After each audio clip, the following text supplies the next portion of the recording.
ブルーロックの心臓はお前だったか、11番。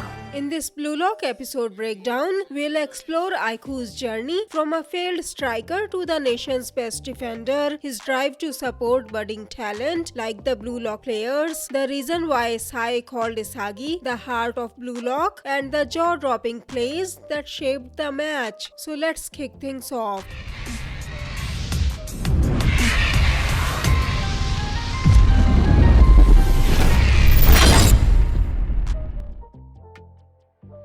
The episode begins with Aiku's backstory. Like Ashito from Awashi, Aiku initially inspired to be a striker but lacked support from his coaches. His talent as a striker was stifled, and the analogy used here brilliantly illustrates the problem. That is, the coaches pruned the colored birds, aka the players who didn't fit their narrow vision before they could even bloom, leaving behind only faded flowers. That is, the mass-produced average strikers. This approach explains why they failed to nurture an exceptional striker, as the most promising talents were cut down too soon. But when Aiku grew up, even though his old dream of becoming a striker faded away, he started a new dream of becoming the best defender in the world so he could crush those mass-produced boring strikers. This time, he promised himself to never play soccer for someone else again. He achieved this goal and became the best defender. By the way, starting out as wanting to be a striker and ending up becoming a great defender, does this sound familiar to you? Yep, you guessed it right. It's from my other favorite soccer anime. Despite becoming the best defender, Aiku still cares deeply about Japanese soccer. He decided that if he ever encountered a true striker struggling to bloom like he once did, he would help nurture their talent so their dreams wouldn't be crushed like his were. In this match, he found those colored birds in the Bluelock players. Now, he not only acknowledges their talent but also aims to support their growth while standing as the ultimate hurdle for them to overcome. Aiku wants them to surpass him and bloom into the exceptional players they are meant to be before they could take over the under-20 team. As I discussed in my episode 11 review video, Aiku had also entered flow in the last episode, and in this episode, he easily shut down Bluelock's attack all by himself and passed the ball to SAE, who finally acknowledged Aiku's talent and gave him a compliment by saying, "You can do it if you try, selfish captain," which doesn't look like much, but given who it's coming from, it's definitely a huge compliment. Also, remember how I said in my previous video that Aiku was a great captain for trying to console Sendo when Shido had scored a goal? He showed why he is a great captain again by motivating Sendo in this episode by calling him a star player and saying, "The stronger the foe, the more the star player gets fired up," which definitely fires up Sendo. SAE passes the ball to Shido and Ryo tries to stop him, but Shido still manages to kick the ball.